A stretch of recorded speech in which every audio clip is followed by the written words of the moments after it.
네, 반갑습니다. 물리치료사 임은환입니다. 자, 토요일 다 직원들이 근무를 하고 있어가지고 좀 조용하게 좀 이야기를 좀 해야 될 것 같아요. 오늘은 신경 포착 증후군, 엔트레먼 신드롬에 대해서 좀 이야기를 좀 해볼까 합니다. 서울대 정승근 교수님께서 올린 유튜브를 보던 중에 이런 말씀을 하시던데, 이상근 증후군은 없는 병이다 라고 이야기를 하셨어요. 근육이 어떻게 자기 신경을 누를 수 있느냐, 불가능하다. 그리고 엉덩이나 다리 쪽으로 통증이 생기거나 방사통이 있다면 그것은 근육에 의한 자골신경통, 즉 이상근 증후군이 아니라 디스크 손상으로 인해서 발생한 엉덩이 통증이다라고 말씀을 하시던데, 그 영상을 듣는 순간, 이분은 신경포착 증후군에 대한 엔트레먼 신드롬에 대한 이해가 안 돼 있구나라는 생각이 들었습니다. 그래서 재활의학과 의사 선생님이에요. 사실 재활의학과라고 하면 제가 알고 있기로는 그 중추신경계 환자들의 재활이 사실 포커스거든요. 뭐 뇌과학이라든지 특수와 관련된 중추신경계 질환들과 관련해서 내가 어떻게 브레인 매핑이 일어나고 재활 과정을 어떻게 원활하게 할 것인가에 대한 공부들을 많이 하고 있고, 실제로 이제 재활병원에 가보면은 이제 그게 중추신경계 서티라고 하는데요. PNF나 보바스 서티를 갖고 있는 물리치료사들이 투입이 되어 있는 곳이죠. 실제로 요즘은 작은 데는 한 20명, 많게는 한 50, 60명까지도 이제 투입이 되어 있는데, 거기에 전담하는 의사들이 재활의과 의사인데, 이분은 어쩌 하다가 근골격계 질환으로 관심을 갖게 되었는지 일단 잘 모르겠어요. 그리고 어쩌다가 이 맥켄지에 꽂혀가지고 맥켄지 신봉자가 되어 있고, 모든 요통을 백 익스텐션 엑서사이즈를 하면 다 나을 수 있다. 외계인이 아닌 이상 다 낫는다라고 말씀을 하시는데, 실제로 요통 환자를 치료하고 있는 물리치료사인 제 입장에서는 굉장히 답답한 부분들이 있습니다. 그래서 제가 어떤 특정 개인을 이야기하는 부분들은 좀 민감한 부분이기도 합니다. 사실 명예훼손과 관련된 부분일 수도 있지만, 어, 서울대학교 교수님이기 때문에 저 또한 물리치료학 박사로서 학자로서 이제 대화를 한번 해보고자 하는 것입니다. 우리가 이제 엔트레먼트 신드롬이라고 검색을 한번 해본다면, 1차적으로 가장 먼저 나타나는 것은 엉덩이에 있는 이상근 증후군 피리포미스 신드롬이 검색이 됩니다. 요추에서 나온 5개 신경은 하나의 띠를 이루게 되는데, 그것을 사이팅 너버, 자골신경이라고 하고, 이 자골신경은 엉덩이로 내려오면서 피리포미스 밑으로 내려오거나 또는 피리포미스 근육을 뚫고 나오게 되는데, 이때 고관절을 외회전시키는 작용을 하는 이 이상근이 강하게 타이트하게 경직이 됨으로 인해서 다리로 내려오는 그 사이에틱 너버 자골신경을 누르는 경우가 발생을 합니다. 그럴 경우에 이제 엉덩이 안 깊은 곳에 국한해서 통증이 발생을 하기도 하지만, 좀 더 심한 경우에는 다리가 저리는 방사통을 호소를 하게 되죠. 그것을 서양의학에서는 이상근 증후군이라고 하고, 원어로는 피리포미스 신드롬이라고 합니다. 한의학에서는 자골신경통이라고 하고 사이아티카라고 표현을 하죠. 그 외에 이제 상기에서 대표적으로 나타나는 포착 증후군은 흉곽출구 증후군이라고 합니다. 현대의학 신용으로는 가슴문 증후군이라고 하고, 원어로는 소라시 아울렛 신드롬이라고 합니다. 약자로는 TOS라고 하는데요.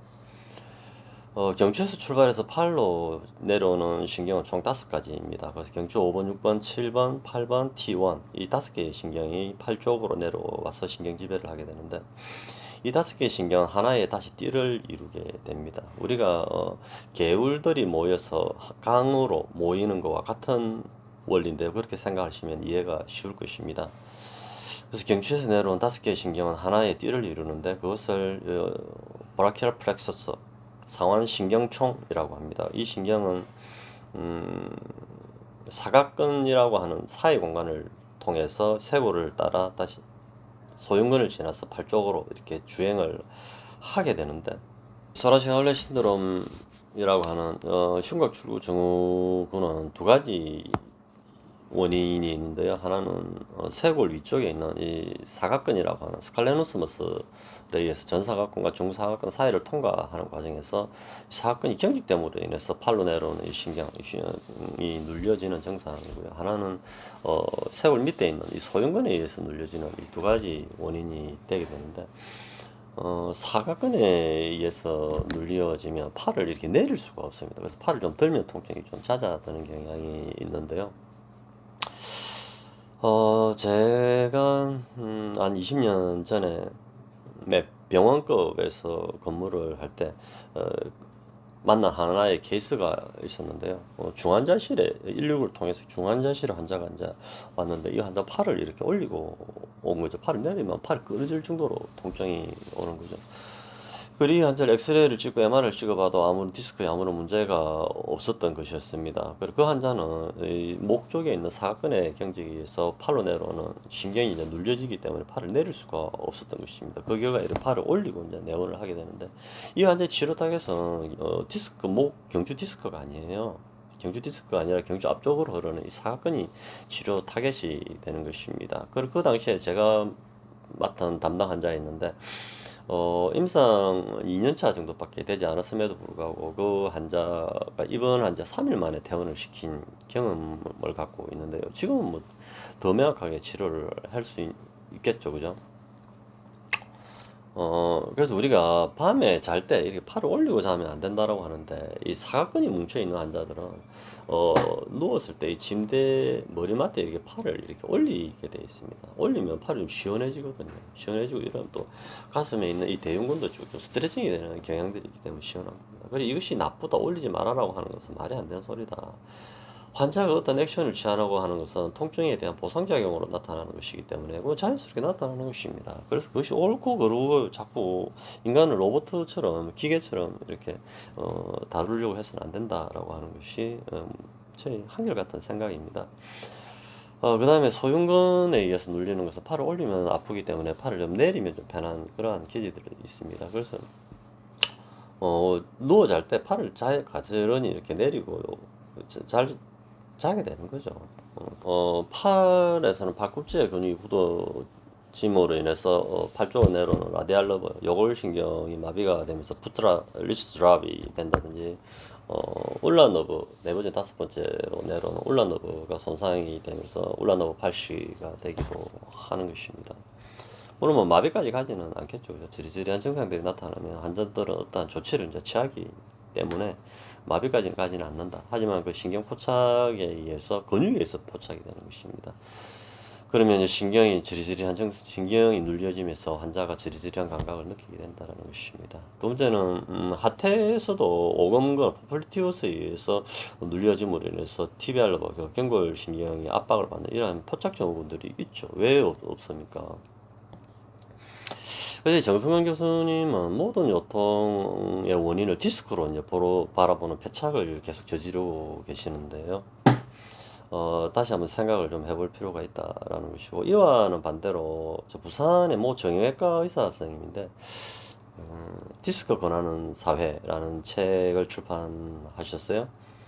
그래서 이분은 디스크는 없는 병이다라고 이야기를 해요. 정승환 교수님과 완전 반대되는 이야기를 하고 계시죠. 그래서 이분은 다리가 저리는, 그러니까 우리가 일반적으로 알고 있는 허리 디스크가 탈출이 되면서 다리로 내려오는 신경을 누르게 되면 환자가 호소하는 이 다리 통증을 방사통이라고 하는데, 이 환자가 이야기하는 호소하는 이 방사통은 디스크에 의한 것이 아니라 다리 근육의 건경직에 의해서 나타나는 그냥 근육통이다라고 이야기를 하고 있습니다. 그래서 다리가 아프면 아픈 쪽, 저리거나 아픈 쪽을 주무르거나 스트레칭을 하거나 뭐 돌로 두드리거나 몽둥이로 뭐 패거나 뭐 이런 식으로 치료를 하면 된다라고 말씀을 하는데, 이것은 서울대 정승훈 교수님과 완전히 반대되는 이야기를 두 분이 하고 있는 것이죠. 똑같은 의사인데, 이분은 정형외과 의사인데, 이 부산에 있는 이 교수님의 주장이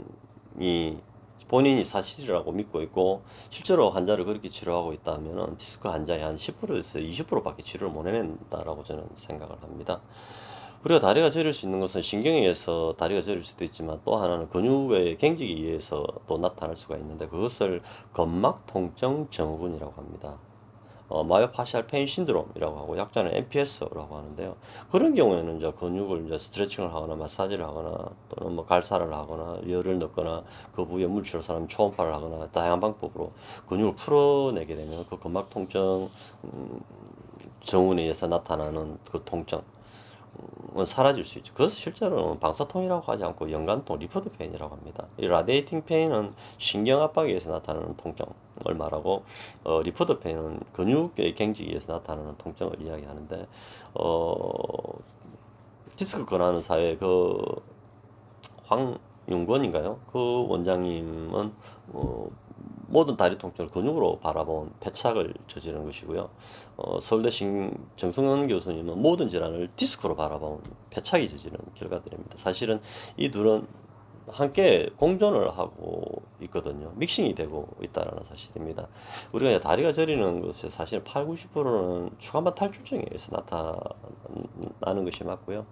우리가 또 정성 교수님의 말이 안 맞는 게 모든 요통을 디스크의 병변으로 자꾸 바라보고 있는데 우리가 100% 요통 환자를 100%를 보게 되면 그 8, 90%는 비특이성 요통 환자입니다. 이 비특이성 요통 환자에 대한 설명도 엉뚱하게 말씀을 하시던데 비특이성이라고 하는 것은 난 스페시기라는 말인데요. 스페시픽한 증상이 MRI상에 보이지 않는다라는 것입니다. 디스크, 엑스레이나 MRI상에. 그런데 그것을 그 원장님은 교수님은 디스크 내부의 문제라고 해가지고 뭐 의사들도 디스크 내장증으로 자꾸 몰아가고 있던데 비특이성 난스페시픽이라고 하는 것은 근육의 문제이기 때문에 엑스레이나 MR상에 나타나지 않는다라는 것이죠. 그리고 근육의 타이트함, 근육의 경직 정도는 MRI상에 우리가 읽어낼 수가 없다는 것입니다. 아무리 초음파 영상을 대본다 하더라도 근육의 경직 정도는 알 수가 없기 때문에 그냥 특이한 증상이 없는데도 불구하고 환자가 6주 이상 요통을 호소하는 경우를 말합니다. 6주 이상. 그래서 일반적으로 그냥 크라니로백페인이라고 해서 만성 요통입니다. 그래서 다시 한번 말씀드리면 요통 환자를 100으로 봤을 때 이 환자의 80에서 90%는 비특이성 요통 환자예요. 추가만 탈출증 환자는 3%인가 되고 협착증 환자는 2% 정도밖에 안 돼요. 그 다음에 이제 나머지 암에 의한 거, 그 다음 내장기의 문제들, 특히 이제 신장이 위축이 돼가 이 밑으로 처짐으로 인해서 요추 4번 신경을 건드리면서 나타나는 그런 증상들인데요. 그 이제 물리치료사인 저도 그런 완전히 극단적인 대별된 이야기를 하는 그 전문가들, 의사들이 이야기를 들으면 혼란스럽습니다. 근데 저 의료 지식이 없는 다 일반 대중들은 얼마나 혼란스럽겠어요. 이 말을 들어야 될지 저 말을 들어야 될지 그런 것들이고요. 물리치료사인 제 입장에서 의사 선생님들에게 드리고 싶은 말씀은 제발 TV에 출연을 하거나 유튜브 녹화를 할 때 물리치료사들이 하는 의료 행위들, 도수치료라든지 운동치료 이런 부분들에 대해서 언급을 안 하는 게 좋겠다라는 생각입니다. 물리치료사인 제 입장에 볼 때는 수준이 정말 낮거든요, 사실은. 그 물리치료나 또 도수치료, 또 운동치료 이런 것들이 필요하다면 물리치료사에게 도움을 요청하면 되는 것이고 물리치료사에게 의뢰를 하든지 물리치료사 협업을 하는 쪽으로 가야 되는 것이지 의사라고 자기가 다 한다라고 해가지고 이야기를 해버리면 어떡하냐 말입니까? 그죠? 그리고 다시 하나 더 말씀을 드리면 의사들이 하는 행위에 대해서만 말씀을 좀 하셨으면 좋겠다. 그게 이제 약 처방, 주사 처방, 수술 아닙니까? 이 세 가지 말고는 어, 그 외 물리치료 행위와 관련된 것들은 그 전문가에게 좀 맡기시고 전문가에게 의뢰를 하시고 그 병원에서도 그렇게 하잖아요 사실은. 의사들이 직접 환자를 치료하는 것은 아니니까 물리치료사한테 트랜스퍼 하잖아요. 그럼 물리치료사를 믿고 환자를 치료하게 했다면은 TV나 유튜브 녹화할 때도 마찬가지 아닙니까? 잘 알지도 못하는 남의 영역에 들어와 가지고 어줍지 않게 자꾸 말씀을 하시니까 국민들이 자꾸 혼란을 일으키는 게 아닌가 싶습니다. 맥켄지 운동에 대해서 다시 한번 더 강하게 좀 한번 이야기를 좀 할 기회가 있을 것 같습니다. 네, 즐거운 시간 되십시오. 감사합니다.